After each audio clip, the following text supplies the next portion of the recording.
की। तो एम्पलीट्यूड क्या है कि अगर वेव्स है, इस तरीके से वेव चल रही है, कोई नॉर्मल वेव चल रही है, ठीक ना। तो नॉर्मल वेव यहाँ से स्टार्ट हुई है, तो इस तरीके से चल रही है। और ये जो ऊपर वाला पोर्शन है, ये वाला पोर्शन, तो ऊपर वाले पोर्शन को हम लोग बोलते हैं क्रिस्ट। ये क्या बोलते हैं? क्रिस्ट। और नीचे वाले पोर्शन, जो ये वाला पोर्शन है, ये वाला पोर्शन, इसको बोलते हैं ट्रफ। इसको बोलते हैं ट्रफ। अब क्या बोला जाता है कि जो क्रिस्ट और ट्रफ का जो, अगर इसकी बात करें क्रिस्ट की, तो इसकी हाइट, जो क्रिस्ट की हाइट होती है, ओके, हाइट ऑफ जो क्रिस्ट है, हाइट ऑफ क्रिस्ट, अगर ऐसे लिखें, हाइट ऑफ जो क्रिस्ट है, हाइट ऑफ क्रिस्ट, इसको क्या बोलते हैं? Height of crest is known as, इसको क्या बोलते हैं? नोन एज, क्या बोलेंगे? एम्पलीट्यूड। एम्पलीट्यूड, ठीक। अगर दूसरे टर्म में अगर बोले height of crest is known as amplitude, अगर दूसरे टर्म में अगर हम लिखें तो ये क्या है? डेप्थ है नीचे।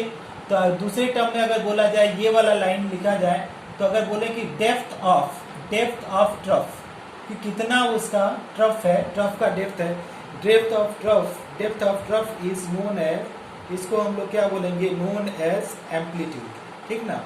तो इसको क्या है, सिंपल चीज से आप लोग, सिंपल डेफिनेशन है, इसको हम लोग सिंपली इसको अंडरस्टैंड कर लेते हैं। तो अगर हम लोग लिखें इसका डेफिनेशन, अगर लिखना चाहें, डेफिनेशन तो ऑलरेडी मैं लिख दिया हूं, फिर भी अगर आप लोग लिखना चाहें तो लिख सकते हैं कि the height, okay, the height and, क्या लिखेंगे?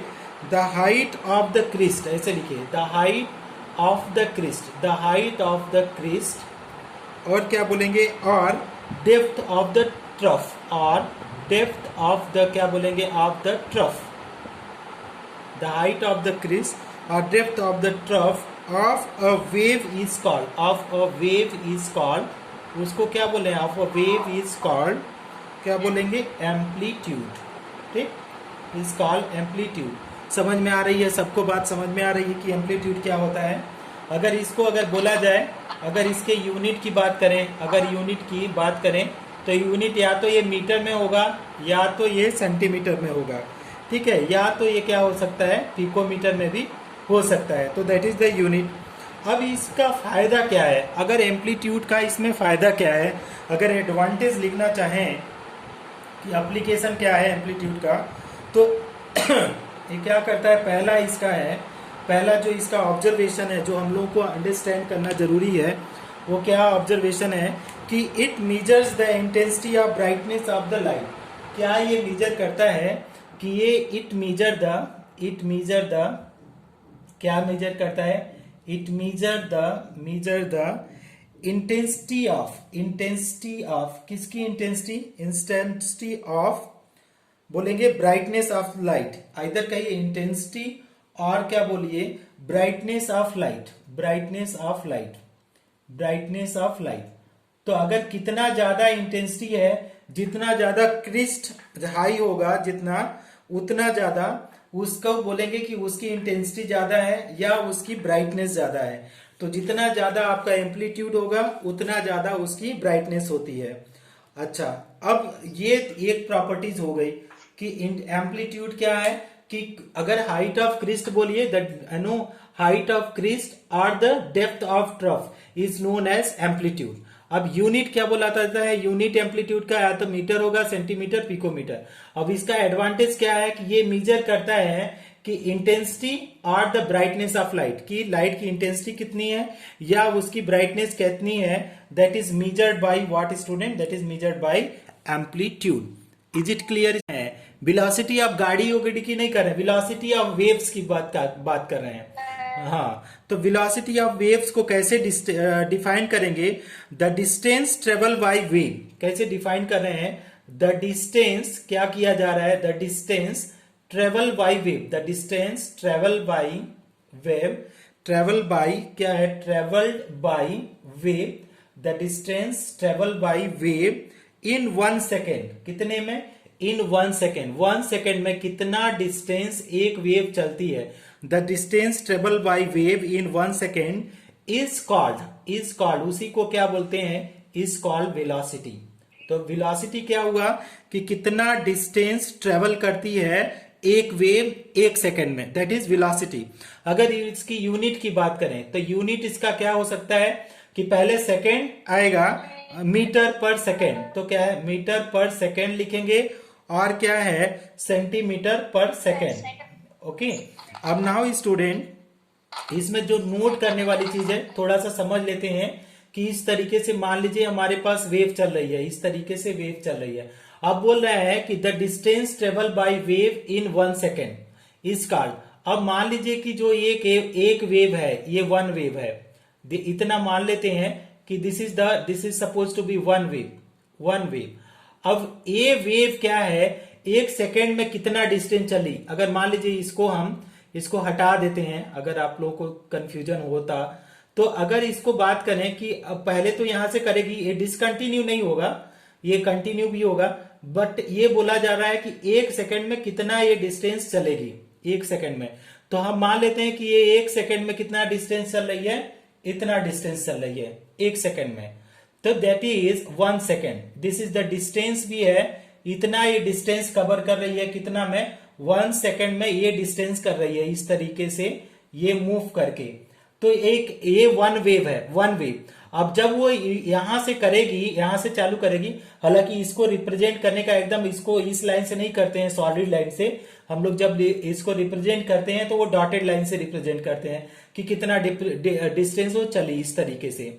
तो एक सेकंड में वो कितना डिस्टेंस चल रही है, मान लीजिए ये इतना डिस्टेंस चली, so that is what is known as velocity. The distance travel by wave in 1 second is call its velocity. अब इसको मेजर कैसे, इसके लिए एक बहुत अच्छा सा नोट है, उसको हम ध्यान देंगे। किसी ने मॉर्निंग में पूछा भी था कि सर स्पीड ऑफ लाइट को ही क्यों लेते हैं, तो उसके लिए यहाँ पे रीजन है, यहाँ पे रीजन इसको समझिए कि ऑल टाइप ऑफ, यहाँ पे लिख रहे हैं all types of electromagnetic radiation. कौन से रेडिएशन, इलेक्ट्रोमैग्नेटिक, जितने भी टाइप के इलेक्ट्रोमैग्नेटिक रेडिएशन है, all types of electromagnetic radiations हैं, have the same velocity. Radiations have the same velocity, सबकी वेलोसिटी कितनी है, सेम वेलोसिटी ऑफ लाइट। कितनी है, सेम वेलोसिटी, सबकी सेम वेलोसिटी है, विच इज इक्वल टू किसके इक्वल है, equal to velocity of light, which is velocity of light. सबकी जो है वेलोसिटी किसकी है, इक्वल है, और उस सबकी वेलोसिटी इक्वल है, और वो कितनी इक्वल है, वेलोसिटी ऑफ लाइट। और मॉर्निंग में हम लोग न्यूमेरिकल कर रहे थे और देख रहे थे कि 3 इंटू 10 पावर कितना था, 8 मीटर पर सेकेंड। तो सब, हाँ ग्रेट। तो ये हमारी हो गई वेलोसिटी। तो वेलोसिटी का मतलब हुआ कि एक सेकंड में कितना डिस्टेंस एक वेव ट्रेवल करता है, उसी को हम लोग बोलते हैं वेलोसिटी। कुछ समझ में आ रहा है आप लोगों को स्टूडेंट, कुछ समझ में आ रहा है? टेक, हाँ okay great, take a screenshot dear, take a screenshot fast, take screenshot, taken, हाँ। नाउ अब ये वेलोसिटी खत्म हो गया। मैं बहुत इसमें डिटेल में आप लोगों को नहीं करवा रहा हूं, डिटेल में जाना ही नहीं है क्योंकि इसके ऊपर उतना डिटेल में क्वेश्चन बनते भी नहीं। टाइम पीरियड का हम लोग मतलब समझने की कोशिश करेंगे। तो time taken by a wave to pass through one point, कि एक कोई पॉइंट है, अब उसको कोई वेव कितने टाइम में उसको एक सेकंड में कैसे पास करती है। अब इसको समझिए थोड़ा सा। Time taken by a wave, time taken by a wave to pass through, वो क्या कर रही है कि पास कर रही है। Time taken by a wave to pass through a given point. Okay, या तो बोलिए पास थ्रू अ पॉइंट। क्या बोल रहे हैं कि कोई एक पॉइंट को कितना टाइम लग रहा है। Time taken by a wave to pass through one point, कि एक हमारा वेव है और किसी पॉइंट पे कितना टाइम लग रहा है उसको पास होने में। ऐसे समझिए इसको कि हमारे पास एक वेव है, ठीक ना, यहाँ पे ऐसे वेव है और यहाँ पे हमारा पास हो रही है। अब इसको जब वेव को देखेंगे तो यहां से चालू होगी, यहां से, और यहाँ पे आएगी। अब पूरा जब यहाँ पे, ये तो फर्स्ट स्टेप हुआ। अब देखिए ये तो एक वन वेव है, ये क्या है, वन वेव। अब वन वेव को देखिए अब कैसे ये पास होगी। तो यहां पे जब दूसरा वाला देखेंगे, दूसरा वेव, तो यहां पे पॉइंट बनेगा। अब जब ये पॉइंट बनेगा तो ये टोटल वेव जब ये पास होगी, ठीक, यहां आ जाएगी, तो यहां से जो ये वाला टाइम आया कि यहां पे एक पॉइंट पे पूरा पेस पास हुई, तो ये वाला जो टाइम आया इसी को बोलते हैं टाइम पीरियड। थोड़ा सा इसको समझना हो सकता है आप लोगों को दिक्कत हो, लेकिन है बहुत इजी। क्या बोल रहा है, time taken by a wave to pass through a one point. तो ये मान लीजिए हमारे पास वन पॉइंट है, वन पॉइंट, अब वन पॉइंट में, और ये वन वेव है, वन वेव। अब यहां से ये चलना चालू हुआ और यहां पे आके खत्म हुआ। तो जब खत्म तो नहीं होगा, वो समझाने के लिए बनाया जा रहा है आपको कि ये पूरा पास हो गई, यहां पे पास हो गई तो इधर आ गई। तो इतना पास होने में कितना टाइम लगा, that is what is known as time period. समझ में आ रहा है आप लोगों को? Time taken by a wave to pass through one point is known as time period. अगर इसका डेरिवेशन करना चाहें तो इसका डेरिवेशन होता है t equal to one by frequency, t equal to one by frequency. अगर यूनिट की बात करें इसका, तो यूनिट हम लोग हमेशा इसका लिखते हैं, यूनिट सेकंड में होता है। टाइम का यूनिट क्या हो जाएगा, सेकंड, बस इतना सा है, यूनिट सेकंड। एक स्क्रीनशॉट ले लीजिए अगर दिख रहा होगा तो, टेक अ वन स्क्रीनशॉट। इसके बाद हम लोग एक इंपॉर्टेंट पॉइंट पढ़ लेते हैं। Take a screenshot student. तो हम सबसे पहले इसका डेफिनेशन लिखते हैं इलेक्ट्रोमैग्नेटिक स्पेक्ट्रम का, कि क्या होता है इलेक्ट्रोमैग्नेटिक स्पेक्ट्रम का डेफिनेशन। तो हम लोग क्या करते हैं कि इट इज स्टैब्लिश, ऐसे लिखेंगे, इट इज नाउ स्टैब्लिश, ऐसे बढ़िया से लिखेगा कि आप लोग देखेंगे, इट इज नाउ स्टैब्लिश, क्या स्टैब्लिश हो गया है, स्टैब्लिश्ड, क्या स्टैब्लिश हो गया है, that there are many type of electromagnetic radiations, that establish that there are, क्या है, there are many type of, बहुत सारे type, many types of electromagnetic, क्या है, many type of electromagnetic radiation, electromagnetic radiation found. वो क्या है, radiation found होता है। अब ये रिसर्च के थ्रू बहुत सारे टाइप के इलेक्ट्रोमैग्नेटिक रेडिएशन पाए गए हैं। अब उनमें से क्या बोला जा रहा है कि विच आर, वो क्या है, differ, which are differs from each other, which are differs from each other. कैसे वो डिफर्स है, डिफर्स फ्रॉम ईच अदर, किस चीजों में डिफर्स है, each other bye, differs from each other bye, किस चीजों में वो डिफर्स करते हैं। अगर बात किया जाए which are differs from each other by wavelength, किस चीज में, वेवलेंथ एंड किस में, फ्रीक्वेंसी, वेवलेंथ एंड फ्रीक्वेंसी। वो सारे किस में डिफर्स हैं, wavelength and frequency, which are collectively, वो सारे क्या है, कलेक्टिवली क्या बोले जाते हैं, which are collectively known as electromagnetic spectrum, which are collectively known as electromagnetic spectrum. क्या बोला जाता है, इलेक्ट्रोमैग्नेटिक स्पेक्ट्रम। ध्यान से समझिएगा। अब इसको मैं समझाने की आप लोगों को कोशिश कर रहा हूं कि ये बोला जा रहा है कि जो आपका ईएम रेडिएशन है, ईएम रेडिएशन मतलब क्या है, रेडिएशन ऐसे समझिए, ईएम रेडिएशन नहीं, पहले तो रेडिएशन समझिए। अब रेडिएशन को क्या बोला जाता है कि बहुत टाइप के रेडिएशन पॉसिबल है, बहुत सारे। मान लीजिए कि एक्सरे हो गया, या बोल दीजिए कि यूवी रेज हो गया, ठीक है, या बोल लीजिए कि आई इंफ्रारेड रेज हो गया, ठीक है, इंफ्रारेड हो गया, या बोल दीजिए कि विजिबल हो गया, विजिबल, या बोलिए कि आपका रेडियो रेज हो गया, ओके, विजिबल। हाँ, अब ये क्या हुआ कि सारे जब मिलेंगे, सारे टुगेदर क्या बोलेंगे, इसको बोलेंगे ईएम स्पेक्ट्रम, इलेक्ट्रोमैग्नेटिक स्पेक्ट्रम। समझ में आ रहा है, इलेक्ट्रोमैग्नेटिक स्पेक्ट्रम क्या हुआ कि इट इज, यहां से there are many type of electromagnetic radiation is possible which are differ from each other by, किससे डिफर कर रहे हैं, wavelength and frequency, and which are collectively known as electromagnetic radiation। X ray की wavelength and frequency कुछ होगी, gamma rays की कुछ होगी, यूवी रेज की कुछ होगी, इंफ्रारेड की कुछ होगी, और इन सारे लोगों को जब टुगेदर हम लोग करेंगे तो collectively they all are known as what, इसको बोलेंगे इलेक्ट्रोमैग्नेटिक स्पेक्ट्रम। समझ में कि डिफर में क्या है कि ये सारे डिफर्स किस में कर रही हैं कि वेवलेंथ एंड फ्रीक्वेंसी में। तो किसका वेवलेंथ क्या है उसको जानना बहुत जरूरी है।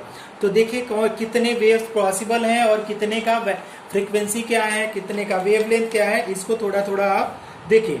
तो पहला देखिए ये जो है स्पेक्ट्रम बन के आ रहा है, इतना बड़ा लाइन जो बन के आ रहा है, ये जो लाइन है दिस लाइन, तो इस लाइन को हम लोग बोल रहे हैं स्पेक्ट्रम। तो इस लाइन को हम यहाँ पे लिख दे रहे हैं कि दिस लाइन इज रिप्रेजेंटिंग क्या है, स्पेक्ट्रम। अब स्पेक्ट्रम का मतलब क्या हुआ कि हजारों टाइप्स का वेव का आएगा, हजारों टाइप का वेव्स आ जाएगा। जो पहला जो वेव आता है जो जिसकी आपका फ्रीक्वेंसी सबसे ज्यादा होती है, जब जो सबसे खतरनाक होती है वेव, उसको बोला जाता है कॉस्मिक रेज। कॉस्मिक रेज जो सबसे खतरनाक होती है वो क्या होती है, कॉस्मिक रेज होती है। अभी कुछ हुआ था एक इस समय जो आया था चंद्र ग्रहण, सूर्य ग्रहण, that is what the cosmic rays was there. इसके बाद जो रेडिएशन आता है उसको हम लोग क्या बोलते हैं, उसको बोलते हैं गामा रेज। नेक्स्ट लेवल को हम लोग बोलते हैं गामा रेज। इसके बाद का जो रेडिएशन होता है उसको बोलते हैं एक्स रेज। उसके बाद का, अब देखो 3 टाइप का हम लोगों ने लिख लिया। इसके बाद आता है यूवी रेज। कौन सा रेज आया, यूवी रेज।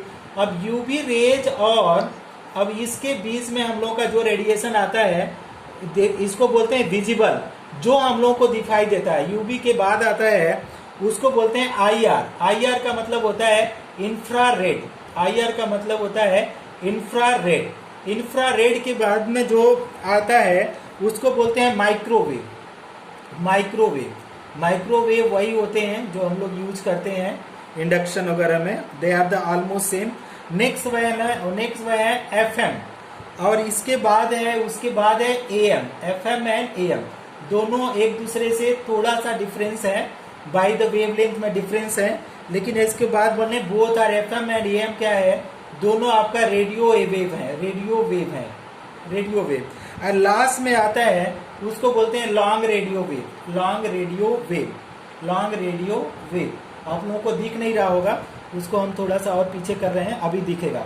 अब दूसरा चीज, ये जो विजिबल स्पेक्ट्रम है इसी को हम लोगों को ज्यादा जानना है और ज्यादा जानने की जरूरत नहीं है।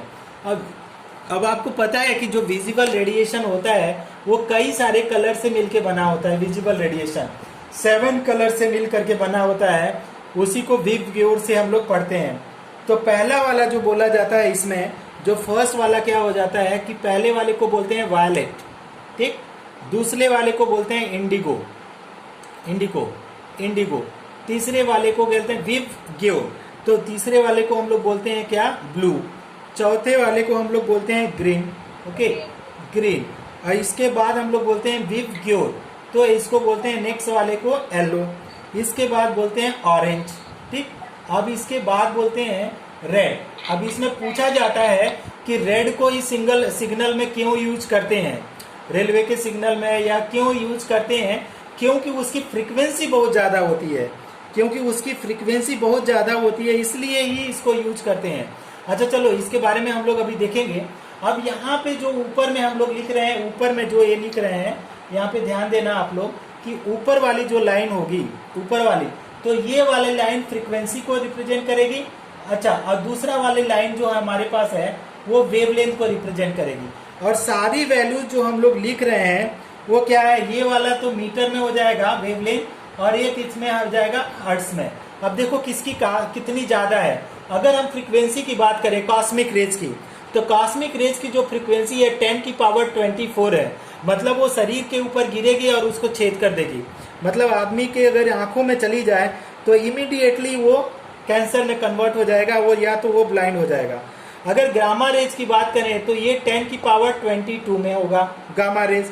अगर हमारे पास गामा रेज का जो एंडिंग पोर्शन होता है वो कितना है, 10⁻20 तक जाएगा। 10⁻20 यहाँ पे हो जाएगा। गामा रेज का एंडिंग पोर्शन कहाँ पे जाएगा कि 10⁻20 तक जाएगा। ये अगर हम लोग एक्स रेज की बात करते हैं, एक्स रेज की, तो ये जो हम लोग एक्सरे वगैरह लेते हैं उनकी कितनी इंटेंसिटी होती है, वो देखो हड्डियों तक का भी ले लेता है, उसकी इंटेंसिटी होती है 10⁻18। कितना फ्रीक्वेंसी होती है, 10⁻18। अगर यूवी रेज की बात करें तो इसका होता है 10⁻16। 10 की पावर ये होता है 16। अगर हम लोग बात करें इंफ्रारेड की, तो इंफ्रारेड की होता है 10 की पावर 14। और अगर हम लोग बात करें इंफ्रारेड एंडिंग की, तो यहाँ पे आता है 10 की पावर 12। और नेक्स्ट है अगर माइक्रोवेव की, ये थोड़ा सा कम होता है, 10 की पावर 10 होता है। और आपका एफएम की बात करें तो 10 पावर 8, और एएम की पावर हो जाता है 10 पावर 6। और जो आपका ये लॉन्ग रेडियो वेव है तो क्या है 10 की पावर ये 4 से 10 की पावर 0 है, 10 की पावर 0। तो अगर आप देखें कॉस्मिक रे से लॉन्ग रेडियो वेव की तरफ जाते हैं तो आप देखेंगे कि फ्रीक्वेंसी तो कम हो रही है लेकिन आपका वेव लेंथ बढ़ जाएगा। तो इधर में देखेंगे फ्रीक्वेंसी का ऑर्डर क्या होता है, डिक्रीज होता है। लेकिन अगर वेव लेंथ की यही ऑर्डर देखें हम लोग तो देखेंगे वेव लेंथ ऑर्डर बढ़ जाएगा। पहले का वेव लेंथ अगर देखें कॉस्मिक रेज का तो बहुत ही कम वेव लेंथ है, कितना है 1/60। क्योंकि आपको पता है कि लेमडा इक्वल टू क्या है, सी बाई म्यू होता है, सी बाई म्यू। मतलब अगर लेमडा बढ़ेगा तो म्यू घटेगा, या म्यू बढ़ेगा तो लेमडा घटेगा। अब लेमडा बढ़ा है तो आपका वेव लेंथ क्या, ये फ्रीक्वेंसी बड़ी है तो आपका वेव लेंथ छोटा है, ठीक है। तो आपका 10 पावर -16 यहाँ पे कितना हो जाएगा 10 की पावर -14। ऐसे ही आएंगे 10 की पावर -12, ये आएंगे 10 पावर -10। इधर में जब आएंगे तो ये वाला कितना हो जाएगा, यूवी रेज की अगर देखें यहाँ पे 10 पावर -10 है, और ये वाला यूवी रेज की 10 पावर -8, और ये क्या है 10 पावर -6 है। और एंडिंग में आएंगे तो 10 पावर कितना हो जाएगा -4। ये कितना है माइक्रोवेव 10 की पावर -2। अगर हम लोग एफएम की बात करें तो 10 पावर 0 है, और आपका एएम की बात करें तो 10 की पावर 2, और आपका लॉन्ग की बात करें तो 10 की पावर 6 से 10 की पावर आपका कितना है 8 तक है। मतलब कि कॉस्मिक रेज की वेवलेंथ सबसे छोटी और लॉन्ग रेडियो वेव की वेवलेंथ सबसे बड़ी है। अच्छा, ये उतना इंपॉर्टेंट नहीं है जितना इंपॉर्टेंट आपका विजिबल स्पेक्ट्रम है। ये वाला जो लाइन हम लोगों को दिख रहा है, this line is what is known as what, visible spectrum. ये वाला जो लाइन है हम लोगों को इसको बोलते हैं हम लोग विजिबल स्पेक्ट्रम। अब विजिबल स्पेक्ट्रम में हम लोगों को क्या याद रखना है कि इसका एम्पलीट्यूड कितना है या इसका वेवलेंथ कितना है। तो मॉर्निंग में हम लोग देखे थे कि येलो का किसी का दिया था 5800 करके दिया था, येलो का ना, येलो सोडियम कलर का देखा था न्यूमेरिकल में 5800। तो ये वेवलेंथ देखो कितना, एगस्ट्रॉम में हम लोग वेवलेंथ लिखेंगे और देखिएगा किसका ज्यादा होता है और किसका कम होता है। तो अगर हम लोग देखेंगे तो पहले वाले का कितना है, अगर वायलेट का, तो इसका वेवलेंथ है आपका 4000 एगस्ट्रॉम। अगर इंडिगो की बात करें तो आपका 4300। अगर ब्लू कलर की बात करें तो आपका क्या है 45, ये है 4500 से चालू होकर के अब ये जा रहा है 4900 तक। अब ये क्या है, ग्रीन की बात करें 4900 से चालू होकर के ये 5500 एगस्ट्रॉम जाएगा। अब ये ग्रीन से येलो जो चालू हो रहा है 5500 से ये जा रहा है 5900 एंगस्ट्रॉम तक। ऑरेंज की अगर बात करें तो ये 5900 से ये जा रहा है 6500 एंगस्ट्रॉम से, और ये 6500 से कितना जा रहा है, इसको बात करें तो 7500 एंगस्ट्रॉम। तो इधर से वायलेट से रेड कलर जाएंगे तो आपका वेवलेंथ क्या हो जा रहा है, बढ़ जा रहा है ना। तो जो हायर वेवलेंथ है अगर बात करें तो जितना हायर वेवलेंथ होगा उतना ही ज्यादा वो क्या होगा, क्या बोलेंगे, लंबे दूर तक जाएगा। That is why it is use in the, किस में यूज किया जाता है, सिग्नल में यूज किया जाता है जो खतरे को दिखाता है। तो this is what A spectrum. तो आप स्पेक्ट्रम को थोड़ा सा और समझ लीजिए कि स्पेक्ट्रम क्या होता है, कि spectrum is a collection of the so many various type of wave which are differ in the frequency and wavelength। अब इसमें क्या होता है कि यूवी रीजन, अल्ट्रावायलेट रीजन और इंफ्रारेड रीजन के बीच में हमारा एक और रीजन आता है, छोटा सा region, that region is known as visible region. अब विजिबल रीजन की हम लोग बात करें, यही रीजन हम लोगों को अपनी आंखों में दिखता है। अब उसमें रीजन में क्या कौन कौन से विजिबल रीजन में है, आपका violet, indigo, blue, green, yellow, orange और रेड। तो ये वाला हम लोगों को याद रखना है कि किसका कितना आपका वेवलेंथ या फ्रीक्वेंसीज होता है। तो ये चीजों को आप लोग क्या करेंगे, याद रखेंगे। So this is what is known as electromagnetic radiation या इलेक्ट्रोमैग्नेटिक स्पेक्ट्रम। कुछ नेचर, पहले नेचर को हम लोग क्या बोला जाता है इलेक्ट्रोमैग्नेटिक रेडिएशन में, तो पहला आप लोगों ने देखा वेव नेचर, ठीक है। वेव नेचर में हम लोगों ने सब कुछ चीज देखा कि वेव लेंथ कितना होता है या एम्पलीट्यूड कितना होता है, फ्रीक्वेंसी कितना होता है ना, ये सारी चीज, वेव नंबर, ये सब चीज पढ़ लिया। दूसरा जो नेचर होता है इलेक्ट्रोमैग्नेटिक रेडिएशन में, उसको बोलते हैं पार्टिकल नेचर। पार्टिकल नेचर, अब मतलब कि जो भी वेव पढ़ेंगे आप देखेंगे कि उसमें पार्टिकल नेचर कैसे होता है। ठीक, तो नेक्स्ट हेडिंग जो आएगी हमारा particle nature of wave. Particle nature of wave. अब पार्टिकल नेचर ऑफ वेव मतलब कि क्यों हम लोग पढ़ रहे हैं कि आपका वेव का जो होता है बहुत सारी ऐसी प्रॉपर्टीज होती हैं जिसको क्या होता है वेव नेचर से एक्सप्लेन नहीं किया जा सकता है। उसके लिए हम लोगों को क्या एक्सप्लेन करना पड़ेगा कि हम लोगों को उसको जानने के लिए हम लोग पार्टिकल नेचर को जानना बहुत जरूरी है। फॉर एग्जाम्पल अगर हम लोग थोड़ा सा समझा देते हैं, कल पढ़ेंगे इसको डिटेल में कि क्या इसका एग्जाम्पल में है। मान लीजिए हमको क्या पढ़ना है, photo electric effect. Photo electric effect, तो फोटो इलेक्ट्रिक इफेक्ट क्या होता है? Photo electric effect, photo electric effect ये बोला जाता है कि जब कोई लाइट क्या किया, जब कोई लाइट किसी मेटल के सरफेस पे आके गिरेगी ना, कोई लाइट यहाँ पे लाके गिरेगी, अब ये क्या करती है कि ये लाइट मेटल से क्या बोलेगी कि इलेक्ट्रॉन को इजेक्ट कर देती है, मेटल से इलेक्ट्रॉन को इजेक्ट कर देती है। मतलब अगर मेटल से इलेक्ट्रॉन को इजेक्ट किया, it means it is having something the particle nature so that it strike on the surface of the metal and it ejected the electron। क्योंकि इसके अंदर कुछ न पार्टिकल नेचर रहा होगा जिससे जब यहाँ पे गिरी, जब जिससे ये क्या किया, यहाँ पे गिरी मेटल के सरफेस के ऊपर, तो सरफेस के ऊपर गिरने के बाद उसने क्या किया कि इलेक्ट्रॉन को इजेक्ट किया। इसी तरीके से अगर और चीजों की बात करें दूसरे पॉइंट की, कि अगर आप लोग किसी भी सॉलिड को ले लें तो उसमें ये पाया जाता है कि सबका हीट कैपेसिटी क्या होता है, बहुत डिफरेंट होता है। हर सॉलिड का हीट कैपेसिटी डिफरेंट होता है। तो इसी के ऊपर कल हम लोग देखेंगे, क्या देखेंगे, पार्टिकल नेचर ऑफ वेव। ये आज नहीं पढ़ते हैं, कल पढ़ेंगे पार्टिकल नेचर ऑफ वेव। सबसे पहले आप लोग क्या करेंगे, hello students, now let us see the particle nature of electromagnetic radiation. Till now we were studying that is the wave nature of electromagnetic radiation, and we have studied already what is meaning of wavelength, amplitude, wave number, frequencies, and all we studied. But now we are going to study the particle nature of the wave, students. Okay, particle nature of electromagnetic radiation. So dear students, that we know that is there are so many theories that established that is the wave, whatever the wave are there, radiations are there, they also is having the particle natures. It means they are not only made up of the waves but they are also made up of the particles. Now there are 4 points are there which explain that is the any electromagnetic radiation is having the wave nature. So what is that is black body radiation. First point is there, that is what is known as that is black body radiation.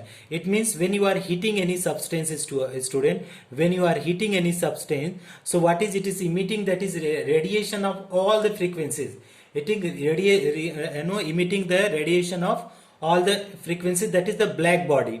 Now student, in the black body, when these all the colors, this all are colors implies that they are having the energy, and that also implied that they are having the particle nature. Now next one is photoelectric effect, student. Photoelectric effect means what, student? If any light is falling on the surface of the metal, okay, if any light is falling on the surface of metal, what you will find? You will find there is ejection of electron. Electron will get out. Okay, it means what they are saying, that is the light is having the somewhat particle nature. And next third point they are proving, that is variation of heat capacity. Different substances having the different variation of heat capacity. It means that is the whatever the light, what is the wave are falling, that is having the different heat capacity. And fourth point is line spectrum of the that we will study in the hydrogen, student, hydrogen spectrum, where you will be able to find that is how the hydrogen, if the light is falling on the hydrogen atom, how the electron get ejected. So these all the 4 point is explaining that is the electromagnetic radiation is having the particle nature also. Now let us move on the black body radiation, and we'll be studying in the detail this black body radiation. The first theory which support the particle nature of the light is, that is particle nature of the waves are, that is corpuscular theory. this is given by the Newton corpuscular theory. What the Newton said is, student, that is according to Newton, light and other form of radiant energy, light and other form of the radiant energy means radiation, are propagated in the form of corpuscle. Okay, corpuscles, cells, you can see. So what is meaning of that is, corpuscles are, corpusculars are, that is what, student, corpusculars are, that is simple invisible particle. Okay, corpusculars, you can say corpusculars or corpuscles, you can say, that is simple invisible particle. Now earlier what we studied, that is, student, that is the waves are propagating in the no medium is required. Okay, in the wave nature of light, what we require, that is they can, they are traveling like this. But what they are saying, student, now what the Newton is saying, that is the light and other form of radiant energy propagated in the form of corpusculars, that is simple invisible particle, means that is all is having the particle nature, that is all is having the particle nature. In other terms, after the wave theory of the light, the corpuscular theory lost its significant. This theory failed, student, that is this theory was very much little importance during that time in 1800th century. After that, this significance of this theory is lost. What is this? They said, firstly he said that is it is the mass made up of massless particle, and after that massless particle he defined another term, so that is corpuscular, corpuscular particle, and they are the perfectly, he said, that is these corpuscular particles are, they are perfectly elastic and rigid. So that is the first theory which support the particle nature of wave is what, that is Newton theory of corpuscular theory, that is light and other form of radiant energy are propagated in the form of corpusculars, that is simple invisible particle, that is what is, that is elastic, which are elastic and rigid. Okay, now let us move for the black body radiation, students. Hello students, now let us see the black body radiation. What is meaning of this? Black body radiation means, that is this is also support the particle nature of the waves. So how can we explain, student, black body radiation? The ideal body, what body, student? The ideal body which emits and absorb, both things it is doing, student. Ideal body which emits and absorb all radiation of all frequency is called a black body radiation. In terms of, you see, student, that is this is the one body is there, and it is either, you say, that is absorb, this is absorb. Okay, and what it can do also, it can emit. What, student? It can emit. If you talk about the and what kind of it is absorbing and what kind of it is emitting, all vibration, all frequency, you can say all frequency, or in the terms of wavelength you can say also, the which emits and absorb radiation of all frequency. Now the body which emits and absorb radiation of all frequencies is called black body radiation, is called black body. The radiation of black body is called the black body radiation. Now you see, student, this is wavelength is there, you can find, that is here the, you will find the all the what the frequencies are there, student. You can see here the intensity means frequency, intensity of radiation means what, student? That is the frequency, this is the frequency. Now you see, student, this is the frequency, here is nearly almost 0 is there, and then if you, when the time is passes, it is the frequency is getting increased, student, and at the particular point it is the highest. After that this is getting decreased, student. So what the meaning of this, student? That is this ideal body is what it is saying, that is the ideal body is the body which can emit or absorb the radiation of all the frequencies or wavelength is known as black body radiation.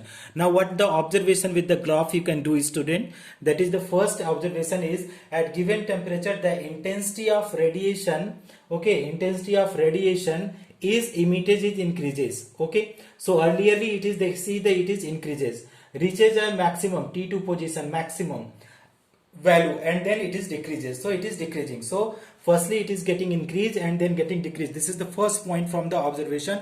And second point, you see, as the temperature increases, the maximum intensity shift toward the shorter wavelength. Okay, maximum intensity shift toward the shorter wavelength. So here is when you are talking about the when temperature is increasing student, the frequency is shifting to the shorter wavelength. It means here you see student, this is the frequency. So here is the second one. When the temperature is student, what is the at the temperature increases, the maximum intensity shifts toward the shorter. This is the T2 temperature is the higher temperature, and at that case, that is intensity shift toward the shorter wavelength. The wavelength it will be short. Okay, now what we will do is student, we will study, this is given by actually Maxwell. Now we will study, that is the Planck quantum theory. We will explain on the basis of this 2 point. We will study the Planck quantum theory. Now let us see what is the Planck quantum theory, students.